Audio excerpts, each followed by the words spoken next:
बड़ी कामयाबी हुई है, लेकिन आगे चूंकि इलेक्शंस हैं और कहीं इसका कोई पलटवार बौखलाहट में ना हो, इसके लिए वहां पर और एहतियात और सावधानी बरतनी होगी। इसमें कोई दो राय नहीं है और यही बात गृह मंत्री विजय शर्मा ने भी कही कि अब और सावधानी बरतने की जरूरत है। साथ ही उन्होंने ये भी कहा कि बातचीत के लिए, चर्चा के लिए अभी भी सरकार ने रास्ते अपने खुले रखे हुए हैं, द्वार खुले हुए हैं। वो लोग जो नक्सल विचारधारा से अलग हटकर शांति की राह पर आगे चलते हुए अगर आकर बातचीत करने के लिए और चर्चा की मेज पर बैठने को तैयार हैं, तो सरकार उनसे चर्चा करने को तैयार है, लेकिन शांति के रास्ते को अपनाना पड़ेगा। लेकिन अगर किसी नापाक मंसूबों को अंजाम देने की फिराक से कुछ नापाक मंसूबे बनाए गए, तो इसी तरह की सर्जिकल स्ट्राइक लगातार उस इलाके में की जाएगी। ये भी ताकीद यहां पर की जा रही है। इन सब के बीच हमारे साथ में हमारे सहयोगी अमित चौबे फोन लाइन पर जुड़ रहे हैं कांकेर से, चूंकि कांकेर इलाके में ही इस मुठभेड़ को अंजाम दिया गया है और कल्याण एलेसिला जो इस इलाके में एसपी हैं, माफी जी कलेक्टर, उनकी तरफ से जानकारी सबसे पहले दी गई थी कि इसमें इस मुठभेड़ में नक्सलियों को बड़ा नुकसान पहुंचा है। इन सब के बीच अमित, जानना चाहेंगे आपसे हम उत्तर बस्तर, अबूझमाड़ और गढ़चिरौली के बीच में जो ये इलाका है जहां पर मुठभेड़ हुई है, इस टेरिटरी के बारे में आप बताना चाह रहे थे। एक बार डिटेल में फिर से बताइएगा और क्या कुछ अपडेट आपके पास और भी इससे संबंधित।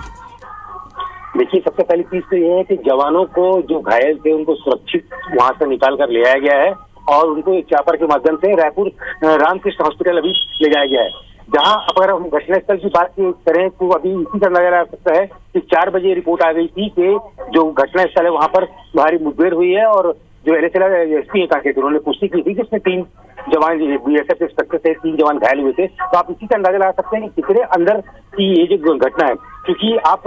ये जो इलाका है लगभग यहाँ से अगर अपन कांकेर से देखेंगे तो 150 से अधिक किलोमीटर की दूरी यहाँ पर होगी और छोटे बेटिया से लगभग 25 किलोमीटर की दूरी पे ये जो घटनास्थल है, ये वहाँ की घटनास्थल है। और सबसे बड़ी चीज है कि बेचा घाट जो नदी है यहाँ पे, उसको पार करके उस मतलब नदी के उस पार जहाँ पे नक्सलियों की मौजूदगी हमेशा रहती थी, फोर्स पहले वहां तक पहुंच नहीं पाती थी क्योंकि नदी का सहारा लेके जो है नक्सली बूथ लगाकर बैठते थे और हमेशा फोर्स को नुकसान पहुंचाने की कोशिश करते थे। और आज जो घटना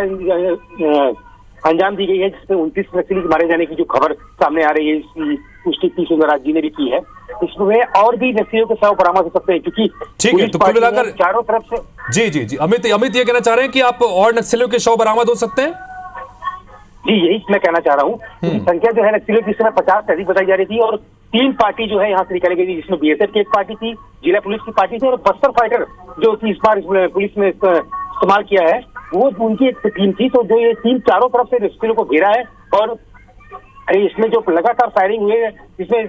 शंकर राव जिसकी यहाँ पर छुट्टी बोला करती थी, काफी बड़ा नक्सली माना जाता था, ये डीवीसी मेंबर भी है और कंपनी नंबर 5 का कमांडर भी था, तो उसको उन्होंने मार गिराया है। इससे आप अंदाजा लगा सकते हैं कि जितने भी नक्सली मारे गए हैं उसमें से 5 से 7 नक्सली ऐसे हैं जिनके 5 से 8 लाख रुपए तक का इनाम है और शंकर राव जिसके ऊपर 25 लाख का इनाम था, उस नक्सली को मार गिराया गया है। आधुनिक हथियार मिले हैं उनके नक्सलियों के पास से और बहुत सारी गोला बारूद भी पुलिस ने बरामद किया है क्योंकि रात हो चुकी है। तो अमित चौबे हमारे सहयोगी जो कांकेर से हैं, वो ये बता रहे हैं कि ये नक्सलियों की संख्या, मारे गए नक्सलियों की संख्या और ज्यादा भी हो सकती है क्योंकि करीब 50 के करीब नक्सलियों की मौजूदगी यहां पर थी और 3 तरफ से घेर कर सुरक्षा बलों ने एक जबरदस्त रणनीति के साथ में यहां पर इस वारदात को अंजाम दिया।